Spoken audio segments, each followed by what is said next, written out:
We talked about the Morat Nakashtra, generating the supreme aspiration, and the question of Maitreya before. Look at those Bodhisattvas below the 7th level. They got together all day long. These Dharma brothers and sisters are all Bodhisattvas. They had misperception or incorrect view of reality, disengaged and doubtful. Should I continue to practice? Should I not continue to practice? Should I make up my mind to practice? If I practice this way, will I attain achievement, or it won't work? He was thinking about these all day long. He's already a Bodhisattva. Among his Dharma brothers, there is an outstanding Bodhisattva named Maitreya. Seeing this situation, Bodhisattva Maitreya said, "No, I have to find a way to benefit my Dharma brothers and sisters." He then went to pray to the Buddha and asked for help.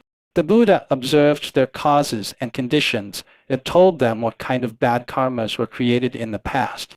So, even though you are already a Bodhisattva in this life, you're still influenced by these karmic habits, unable to arouse the Bodhisattva and unable to practice. You begin to doubt the Dharma, and so on. That means you are suffering retribution for a long time. After receiving this retribution, you will still feel the after effects of this retribution. So, some fellow practitioners would say they have stomach issues since childhood. It has been lasting for decades. After coming here to practice Buddhism, they begin to release animals, become vegetarians, and chant the sutra. Because of the reconciliation with karmic creditors, the gastrointestinal condition began to improve. After that, the karmic creditors even appeared in his dream telling him that they wanted to leave him and that they were willing to forgive him. He truly felt that his intestines and stomach are greatly improved, which recovered more than 50. After a while, he might say that why he did not completely recover from this illness? Because it has been decades. The function of that organ is already so bad. It needs to be recovered slowly. You have to convalesce and make it strong. Don't overeat again.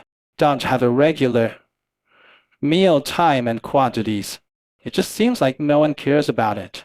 The mouth eats happily, but the stomach and intestines are suffering. This is certainly not good. Sometimes, you need to communicate with your body. For example, you have to confess to your stomach. Just say that, "My stomach's sorry. I haven't treated you well in decades.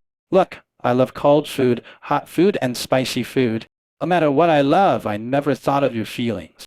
You're already full. Maybe you have already sent me a distress signal. I went to have another meal, and some ice cream later. Then I saw stinky tofu. I hit the brake and bought one again. I even consumed 2 portions of chili. I'm sorry. I'm going to change my dietary habits starting today. I will never torture you like this again." In this way, you communicate with your intestines and stomach. Please accompany me if I live to be 90 years old. Just live these 90 years with me healthily. Okay, I must treat you well. Communicate like this often. Many people have discovered that the functions of their internal organs are getting back to normal and getting better.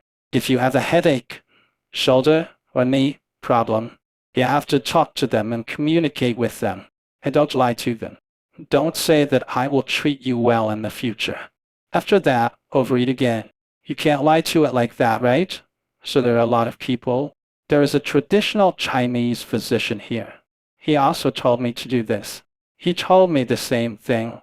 He even said don't underestimate this. Some of them already have cancer. It's serious. Cancer disappears as soon as they do as the physician instructed. Then body functions return to normal. He told me many such cases. In fact, it has its reasons.